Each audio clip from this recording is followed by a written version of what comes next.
नमस्कार दोस्तों, जय हिंद। प्रिपरेशन जुडिशियल चैनल पे आपका स्वागत है। यह सीआरपीसी के वीडियो है। सीआरपीसी का थर्ड सेशन का सेकेंड वीडियो है। इससे पहले 2 सेशन बनाया जा चुका है। थर्ड सेशन में आपको धारा 61 से लेकर के 153 तक का सभी इंपॉर्टेंट एमसीक्यू करा जाएगा। इसमें संभावित 140 से अधिक एमसीक्यू होगा। थर्ड सेशन का यह सेकेंड वीडियो है। इस वीडियो में आपको धारा 83 से लेकर 105 तक के सभी धारा के इंपॉर्टेंट एमसीक्यू करा जाएगा। ओके, तो चलिए शुरू करते हैं सेकेंड वीडियो का, जिसमें आपको शुरू होगा क्वेश्चन नंबर 21 से लेकर के 40 तक। सभी इंपॉर्टेंट एमसीक्यू कहीं ना कहीं प्रीवियस एग्जाम में पूछा जा चुका रहता है। तो चलिए शुरू करते हैं क्वेश्चन नंबर 21 से। क्या है क्वेश्चन नंबर 21 में? जब वारंट भी लागू नहीं किया जा सके तब अदालत कार्रवाई कर सकती है। अर्थात जब वारंट लागू नहीं हो सकता है तब अदालत कौन सी कार्रवाई अपना सकता है। ओके, ऑप्शन नंबर ए धारा 83 और 84 दंड प्रक्रिया संहिता के अनुसार। ऑप्शन बी धारा 82 और 83 सीआरपीसी के अकॉर्डिंग। ऑप्शन सी धारा 81 और 82 सीआरपीसी के अंतर्गत, तथा ऑप्शन डी धारा 80 और 81 दंड प्रक्रिया संहिता के अंतर्गत। यह क्वेश्चन आपको झारखंड के सिविल जज 2015 में पूछा जा चुका है। तो मैं आपको बता दूं, जब वारंट भी लागू नहीं किया जा सकता है तब अदालती कार्रवाई क्या कर सकता है, अर्थात अदालत क्या कार्य कर सकता है। तो उस स्थिति में क्या करेगा न्यायालय? सीआरपीसी धारा 82 एंड 83 का प्रोसीजर करेगा। जैसे 82 में हो गया, फरार व्यक्ति के लिए उद्घोषणा करेगा। वही धारा 83 में फरार व्यक्ति की संपत्ति की कुर्की का आदेश दे सकता है। अर्थात जब वारंट लागू नहीं हो सकता है तब अदालती कार्रवाई किस सेक्शन के अकॉर्डिंग होगा? Section 82 and 83। 82 में क्या करेगा?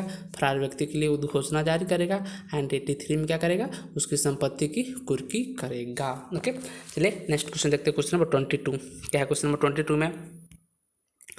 22 में एक उद्घोषित व्यक्ति जिसकी संपत्ति कुर्क की गई है, कुर्की की तारीख से निम्न अवधि के भीतर हाजिर होने पर संपत्ति अथवा विक्रय के शुद्ध आगमों का दावा कर सकता है। अर्थात क्वेश्चन ये पूछा जा रहा है कि एक उद्घोषित व्यक्ति है। ओके, उद्घोषित व्यक्ति जिसकी क्या हुई है? संपत्ति कुर्क कर ली गई है, तो वह किस तारीख के भीतर आएगा और हाजिर होकर के अपना संपत्ति को प्राप्त करने का दावा कर सकता है। तो वह कौन सी अवधि है? ओके, ऑप्शन नंबर ए कुर्की के 6 माह के अंदर। ऑप्शन बी कुर्की के 2 वर्ष के अंदर। ऑप्शन सी कुर्की के 3 वर्ष के अंदर।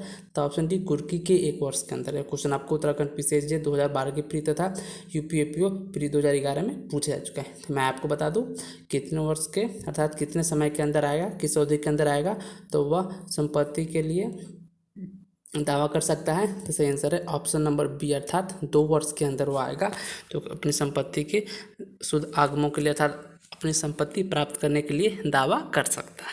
क्वेश्चन नंबर 22 आपको पूछा जा चुका है उत्तराखंड पीसीएसजे प्री 2012 में तथा यूपीएपीओ 2011 एंड एमपी एडीपीओ 2015 में पूछा जा चुका है। क्वेश्चन नंबर 22 का सही आंसर हो गया ऑप्शन नंबर बी। चलिए इसको व्याख्या के माध्यम से और स्पष्ट करने की कोशिश करते हैं। सीआरपीसी धारा 85 के सब क्लॉज 3 के अनुसार जब कुर्की की तारीख से 2 वर्ष के अंदर कोई व्यक्ति जिसकी संपत्ति उपधारा 2 के अधीन राज्य सरकार के अधीन है या रही है, उस न्यायालय के समक्ष जिसके आदेश से वह संपत्ति कुर्क की गई थी या उस न्यायालय के समक्ष जिसके ऐसे न्यायालय अधीनस्थ है स्वेच्छा से हाजिर हो जाता है या पकड़ कर लाया जाता है और उस न्यायालय को समाधानप्रद रूप में यह साबित कर देता है कि वह वारंट के निष्पादन से बचने के प्रयोजन से फरार नहीं हुआ था या नहीं छिपा, और यह कि उसे उद्घोषणा की ऐसी सूचना नहीं मिली थी जिससे वह उसमें निर्दिष्ट समय के अंदर हाजिर हो सकता। तो ऐसी संपत्ति का या यदि वह विक्रय कर दी गई है तो विक्रय के शुद्ध आगमों का, यदि उसका केवल कुछ भाग ही विक्रय किया गया है तो ऐसे विक्रय के शुद्ध आगम और अवशिष्ट संपत्ति की कुर्की के परिणाम स्वरूप उपगत सब खर्चे को उसमें से चुकाकर उसे प्रदान करा दिया जाएगा। अर्थात यदि किसी उद्घोषित व्यक्ति की संपत्ति कुर्क कर ली गई है तो वह 2 वर्ष के अंदर आएगा, हाजिर होकर के क्या करेगा? अपनी संपत्ति वापस पाने के लिए दावा कर सकता है। क्वेश्चन नंबर 22 कंप्लीट हो गया। नेक्स्ट क्वेश्चन है क्वेश्चन नंबर 23। क्या इसमें है सीआरपीसी के अंतर्गत वह कौन सी अधिकतम अवधि है यानी मैक्सिमम टाइम क्या है जिसमें कुर्की के बारे में दावे और आपत्तियां दायर करना आवश्यक है। मैं आपको बता दूं ऑप्शन ए क्या है? 6 माह। ऑप्शन बी 60 दिन।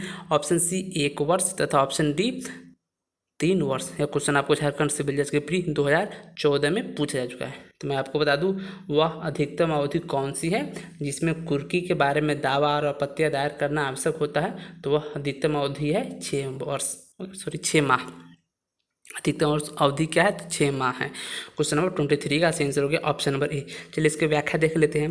CRPC की धारा 84 यह कहती है कि धारा 83 के अधीन फरार व्यक्ति की संपत्ति की कुर्की के संबंध में उद्घोषित व्यक्ति से भिन्न कोई व्यक्ति इस आधार पर कि उस संपत्ति में वहित रखता है कोई दावा या आपत्ति कुर्की की तारीख से 6 माह के भीतर कर सकेगा तथा ऐसे दावे की या आपत्ति की जाँच की जाएगी और उसे पूर्णतः या भागतः मंजूर या नामंजूर किया जा सकता है। दावेदार या आपत्तिकर्ता की मृत्यु अनुज्ञा तथा 6 माह की अवधि के अंदर हो जाने पर उसके विधिक प्रतिनिधि दावा या आपत्ति को चालू रख सकता है।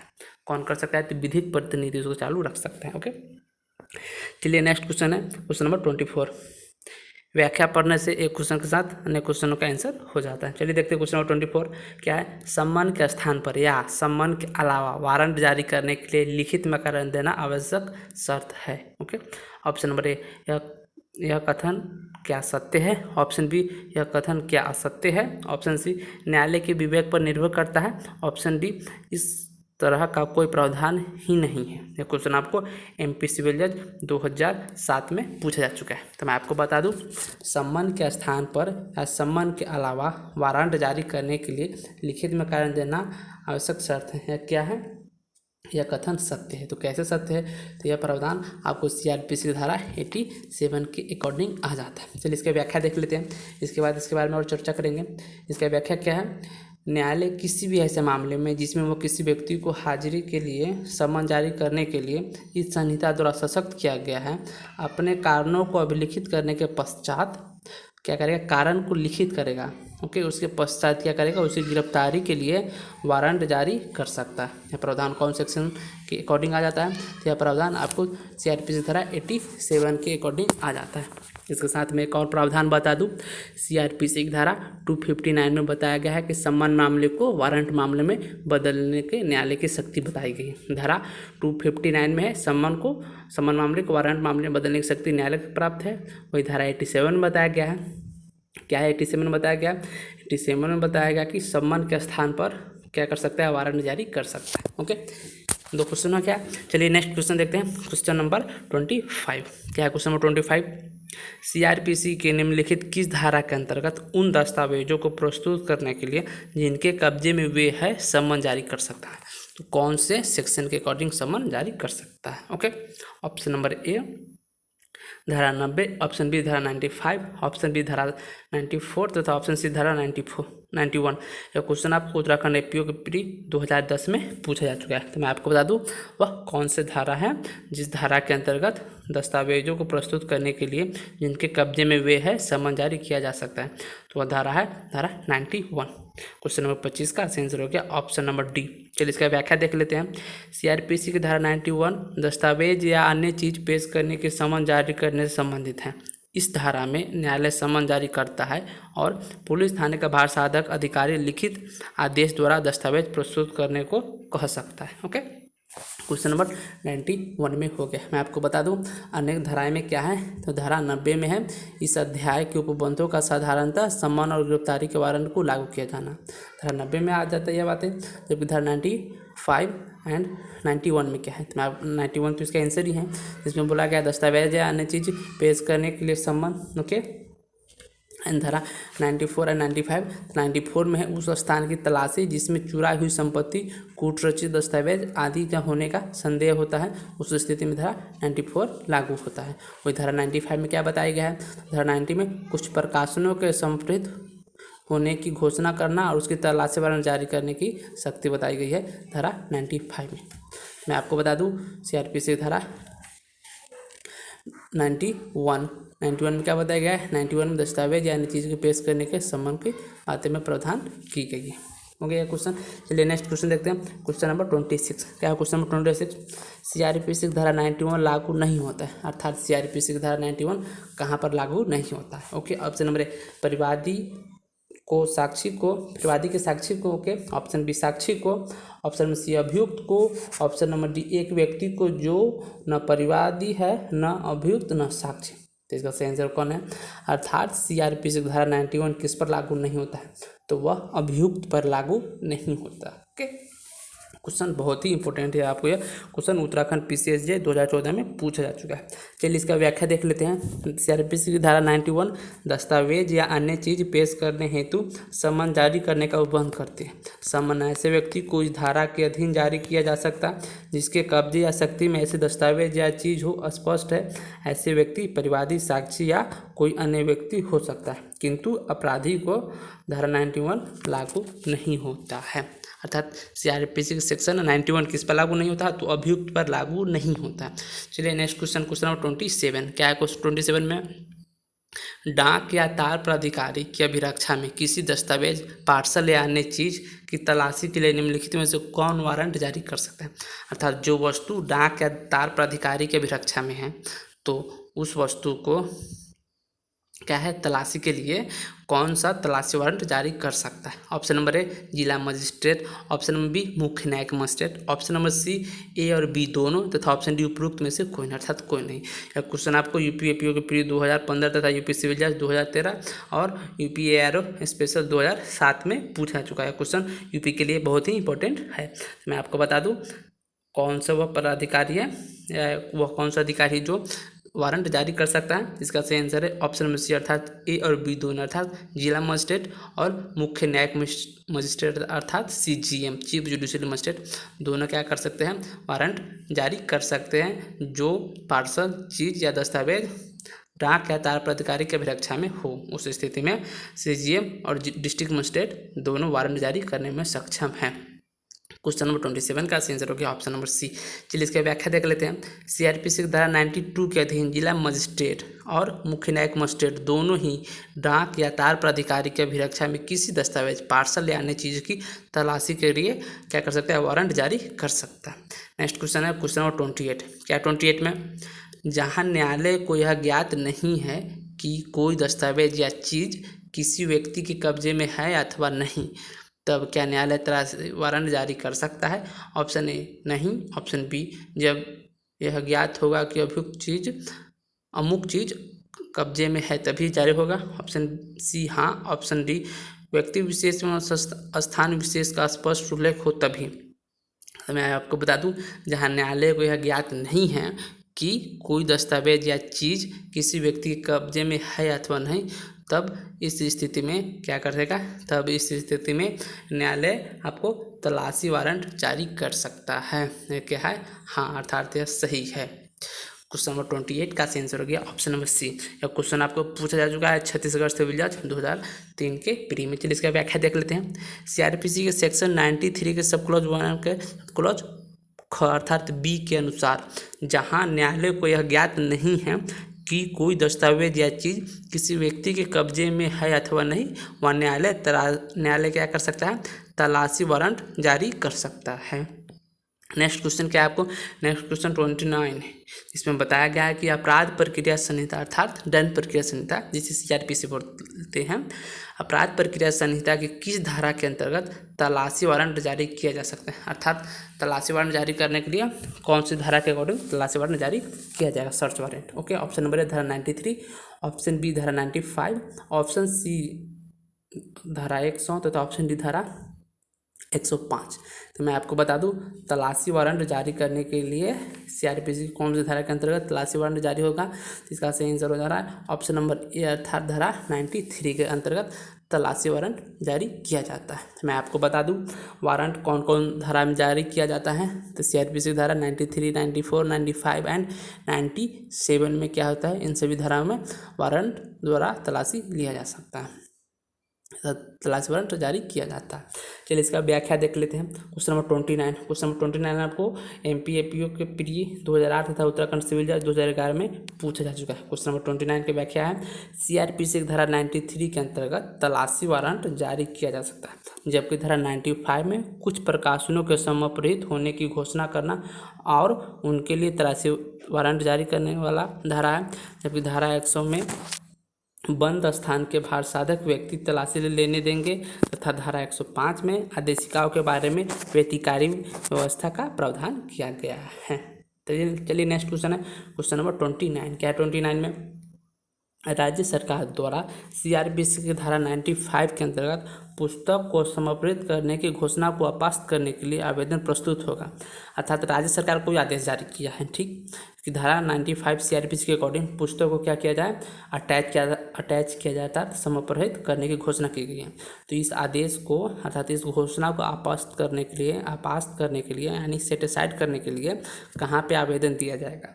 Okay, option number A district magistrate के समक्ष, ऑप्शन बी मुख्य न्यायिक मजिस्ट्रेट के समक्ष, ऑप्शन सी जिला एवं सेशन न्यायाधीश के समक्ष तथा ऑप्शन डी उच्च न्यायालय के समक्ष। यह क्वेश्चन आपको राजस्थान के से जेएमए 2016 के प्री में पूछा जा चुका है। तो मैं आपको बता दूं आवेदन कहाँ देगा, तो आपको आवेदन देना होगा उच्च न्यायालय के समक्ष आवेदन देना होगा। फिर से मैं बता दूं एक बार, राज्य सरकार द्वारा सीआरपीसी की धारा 95 के अकॉर्डिंग पुस्तक को समर्पित करने की घोषणा की गई है। ओके, तथा इस घोषणा को अपास्त करने के लिए आवेदन कहाँ प्रस्तुत किया जाएगा? तो इस घोषणा को अपास्त करने के लिए आपको आवेदन प्रस्तुत करना पड़ेगा उच्च न्यायालय के समक्ष। ओके, क्वेश्चन आपको राजस्थान जे 2016 के प्री में पूछा जा चुका है। क्वेश्चन नंबर 30 का आंसर हो गया ऑप्शन नंबर डी। चलिए इसका व्याख्या देख लेते हैं। सीआरपीसी की धारा 96 के अकॉर्डिंग किसी ऐसे समाचार पत्र, पुस्तक या अन्य दस्तावेज जिसके बारे में धारा 95 के अधीन समर्पण की घोषणा की गई है, कोई हित रखने वाला कोई व्यक्ति उस घोषणा के राजपत्र में प्रकाशन की तारीख से 2 माह के अंदर इस घोषणा को इस आधार पर आपस्त करने के लिए उच्च न्यायालय में आवेदन कर सकता है। ओके, तो कहाँ आवेदन करेगा? तो आवेदन उच्च न्यायालय के समक्ष किया जाएगा। ओके, चलिए नेक्स्ट क्वेश्चन नंबर 31 क्या है? 31 में विधि विरुद्ध निरुद्ध व्यक्ति की तलाशी, अर्थात जिसे अवैध रूप से गिरफ्तार किया गया है, ओके, तो उस व्यक्ति की तलाशी हेतु तलाशी वारंट क्या करेगा? कौन तलाशी वारंट जारी करने के लिए सशक्त है? Okay, option number A district magistrate, option B उपखंड मजिस्ट्रेट, ऑप्शन नंबर सी न्यायिक मजिस्ट्रेट प्रथम श्रेणी का अर्थात जुडिशियल मजिस्ट्रेट फर्स्ट क्लास तथा ऑप्शन नंबर डी उपरोक्त सभी। यह क्वेश्चन आपको राजस्थान जेएलओ 2014 के प्री में पूछा जा चुका है। तो मैं आपको बता दूं विधि विरुद्ध निरुद्ध व्यक्ति की तलाशी हेतु तलाशी वारंट जारी करने के लिए कौन सा सख्त है? तो विधि विरुद्ध निरुद्ध व्यक्ति को तलाशी वारंट जारी करने के लिए कौन कर सकता है? तो डिस्ट्रिक्ट मजिस्ट्रेट, उपखंड मजिस्ट्रेट और जुडिशियल मजिस्ट्रेट फर्स्ट क्लास सभी आदेश जारी कर सकता है। तो यह बातें कहाँ बताई गई है? यह बातें आपको सीआरपीसी की धारा 97 में बताई गई है। चलिए इसका व्याख्या देख लेते हैं। सीआरपीसी की धारा 97 के अकॉर्डिंग अनुसार जिला मजिस्ट्रेट, उपखंड मजिस्ट्रेट तथा न्यायिक मजिस्ट्रेट फर्स्ट क्लास अर्थात जुडिशियल मजिस्ट्रेट फर्स्ट क्लास क्या करेगा? विधि विरुद्ध निरुद्ध व्यक्ति की तलाशी हेतु तलाशी वारंट जारी कर सकता है। नेक्स्ट क्वेश्चन नंबर 32, इसमें क्या है?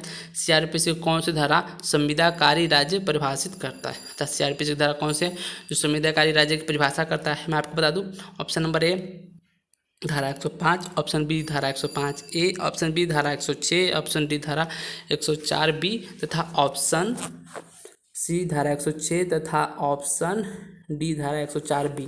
क्वेश्चन आपको बिहार पीसीएस के प्री 2009 में पूछा जा चुका है। तो मैं आपको बता दूं सीआरपीसी की धारा 105 कैपिटल ए में बताया गया कि संविदाकारी राज्य की परिभाषा दिया गया है। ओके, क्वेश्चन नंबर 32 की व्याख्या देख लेते हैं। सीआरपीसी की धारा 105 के सब क्लॉज क के अनुसार संविदाकारी राज्य से भारत के बाहर कोई देश या स्थान अभिप्रेत है जिसके संबंध में केंद्रीय सरकार द्वारा संधि के माध्यम से या अन्यथा ऐसे देश के सरकार के साथ कोई व्यवस्था की गई है। इस धारा को 1993 में अंतःस्थापित किया गया है, अर्थात 1993 में इस धारा को क्या किया गया? अंतःस्थापित किया गया है। चलिए नेक्स्ट क्वेश्चन नंबर 33 क्या है? 33 में सीआरपीसी धारा 98 के अकॉर्डिंग एक अपहृत बालिका को उसके विधिपूर्ण भार साधक को वापस कर दिए जाने हेतु शपथ पर परिवाद किसे प्रस्तुत किया जा सकता है? ओके, ऐसा शपथ पर परिवाद देगा तो किसके समक्ष देगा? ओके, ऑप्शन नंबर ए जिला मजिस्ट्रेट को, ऑप्शन बी उपखंड मजिस्ट्रेट को, option C judicial magistrate first class को, ऑप्शन डी उपरोक्त सभी। यह क्वेश्चन आपको राजस्थान के जे प्री 2013 में पूछा जा चुका है। तो मैं आपको बता दूं सीआरपीसी की धारा 98 के अकॉर्डिंग एक अपहृत बालिका अर्थात जिस व्यक्ति बालिका को अपहरण कर लिया गया, ओके, तो उसको विधि विरुद्ध भार साधक व्यक्ति को वापस किए जाने हेतु शपथ पत्र पर परिवाद किसके समक्ष प्रस्तुत किया जाएगा? तो मैं आपको बता दूं इस स्थिति में उपरोक्त सभी व्यक्ति को अर्थात जिला मजिस्ट्रेट, उपखंड मजिस्ट्रेट तथा जुडिशियल मजिस्ट्रेट फर्स्ट क्लास सभी के समक्ष क्या किया जा सकता है? परिवाद शपथ पर परिवाद प्रस्तुत किया जा सकता है। क्वेश्चन नंबर 33 का सही आंसर हो गया ऑप्शन नंबर डी। चलिए इसका व्याख्या देख लेते हैं।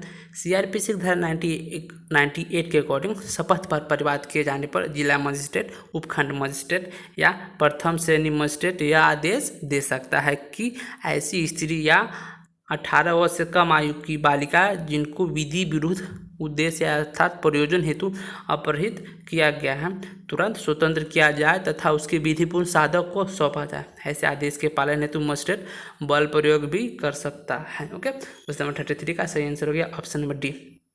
नेक्स्ट क्वेश्चन क्या है?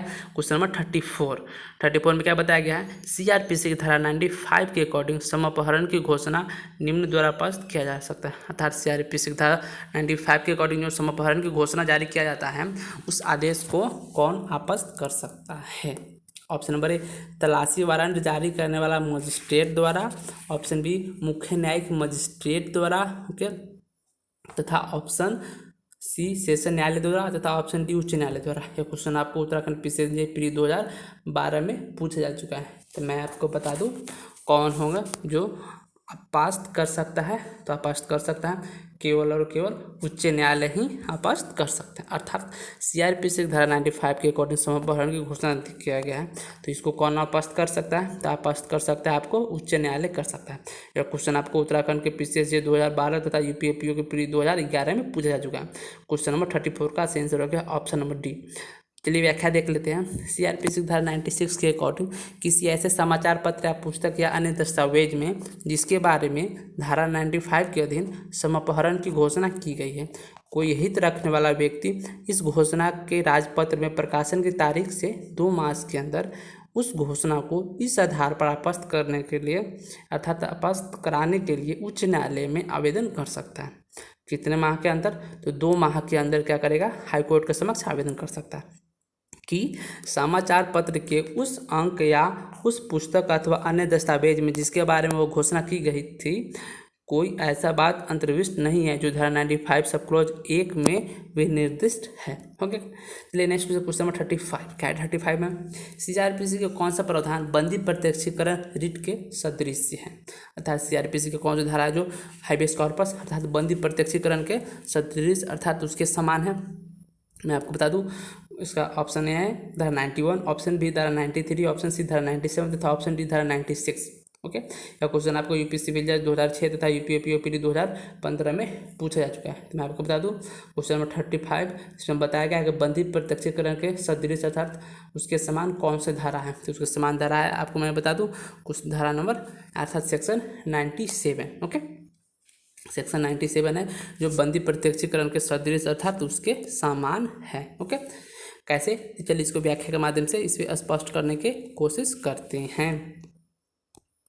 सीआरपीसी की धारा 97 के अकॉर्डिंग मजिस्ट्रेट द्वारा सदोष पर विरुद्ध व्यक्ति की तलाशी के लिए जारी किए जाने वाले वारंट बंदी प्रत्यक्षीकरण की रीट जैसे ही हैं, जिससे मजिस्ट्रेट के आदेश से विनिर्दिष्ट पुलिस माध्यम से सदोष पर विरुद्ध व्यक्ति का उन्मोचन कराया जाता है। उल्लेखनीय है कि भारत में पति अपनी पत्नी को पुनः प्राप्त करने के लिए प्रायः बंदी प्रत्यक्षीकरण रीट के स्थान पर धारा 97 के अधीन प्राप्त उपचार का ही प्रयोग करते हैं। धारा 96 में समापहरण की घोषणा को आपस्त करने के लिए उच्च न्यायालय में आवेदन किए जाने का प्रावधान है। वही धारा 93 में तलाशी वारंट कब जारी किया जाएगा तथा धारा 91 के तहत किसी अन्वेषण, जांच, विचारण या किसी अन्य कार्यवाही के लिए सुसंगत दस्तावेज या चीज़ को रखने वाले व्यक्ति को उन्हें प्रस्तुत करने के लिए न्यायालय द्वारा सम्मान अथवा अन्वेषणकर्ता, जांच अधिकारी, पुलिस थाने के भारत अधिकारी को आदेश जारी करने की शक्ति दी गई है। क्वेश्चन नंबर 35 कंप्लीट हो गया।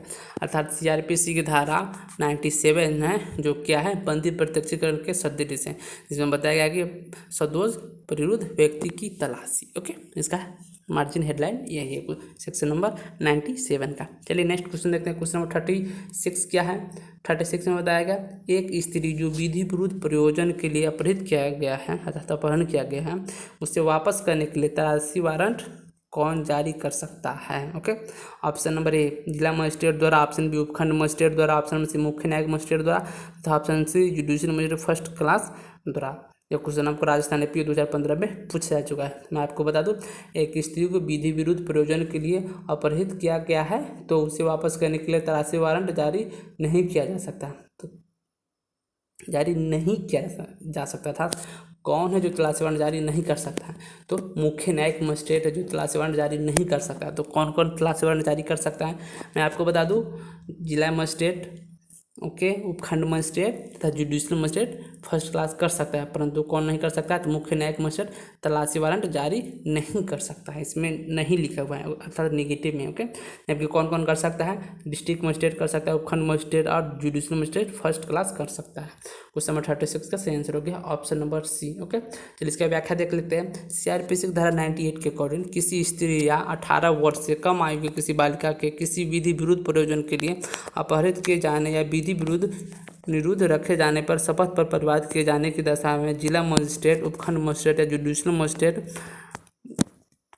मजिस्ट्रेट फर्स्ट क्लास यह आदेश कर सकता है कि उस स्त्री को तुरंत स्वतंत्र किया जाए या वह बालिका उसके पति, माता पिता या संरक्षक या अन्य व्यक्ति को जो इस बालिका का विधिपूर्ण भार साधक है परंतु वापस भार साधक है तो क्या करेगा? तुरंत वापस कर दी जाए और तब ऐसा बल के प्रयोग द्वारा जैसे आवश्यक हो कर सकता है, ओके। क्वेश्चन नंबर आपको हो गया 36 का सही आंसर हो गया ऑप्शन नंबर सी, अर्थात वह कौन है जो तलाशी वारंट जारी नहीं कर सकता है? विधि विरुद्ध प्रयोजन के लिए अपहरित स्त्री व्यक्ति के लिए क्या कर सकता है?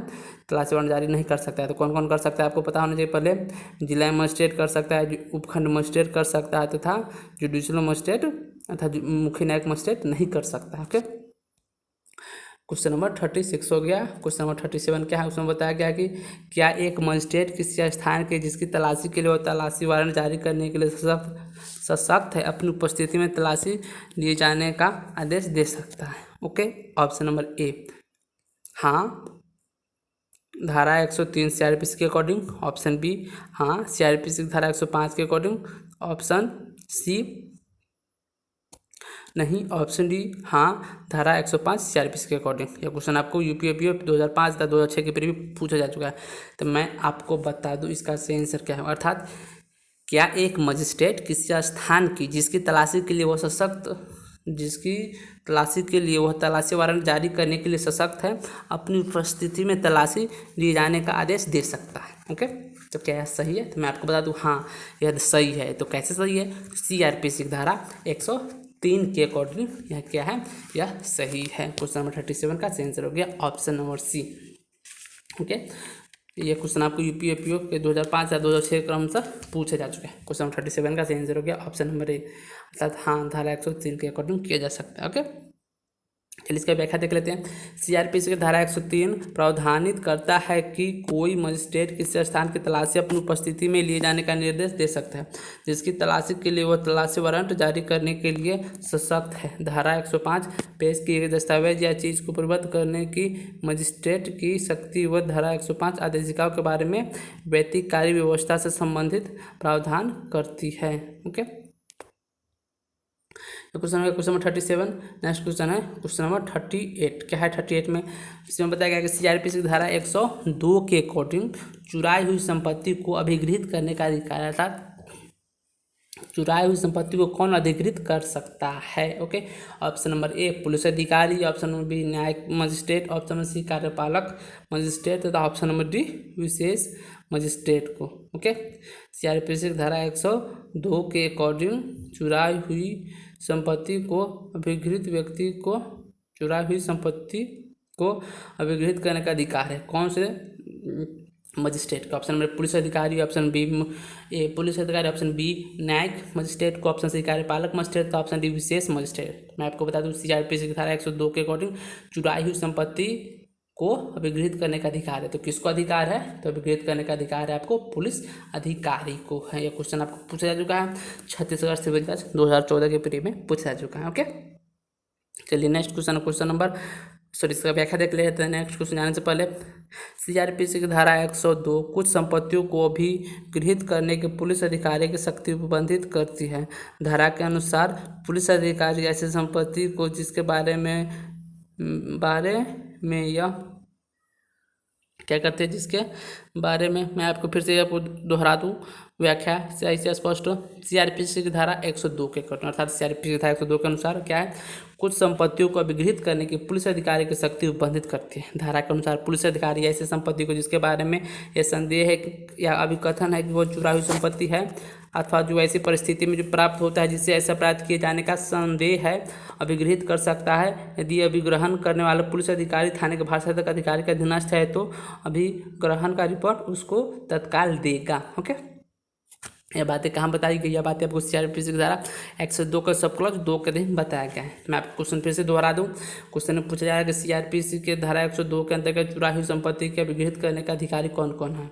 तो कौन अधिकारी है, तो पुलिस अधिकारी है, जो क्या है अभिगृहित है, अर्थात पुलिस अधिकारी क्या है सक्षम है चुराई हुई संपत्ति के अभिगृहित करने का अधिकार के अकॉर्डिंग।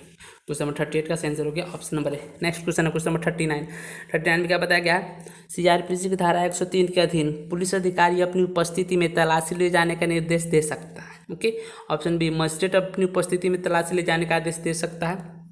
ऑप्शन सी ए और बी दोनों, ऑप्शन डी उपरोक्त में से कोई नहीं। यह क्वेश्चन आपको बिहार सिविल जज 2009 में पूछा जा चुका है। मैं आपको बता दूं सीआरपीसी की धारा 103 के अकॉर्डिंग कौन सा सही है, तो सीआरपीसी की धारा 103 के अकॉर्डिंग सही है कि मजिस्ट्रेट अपनी उपस्थिति में तलाशी ले जाने का निर्देश दे सकता है।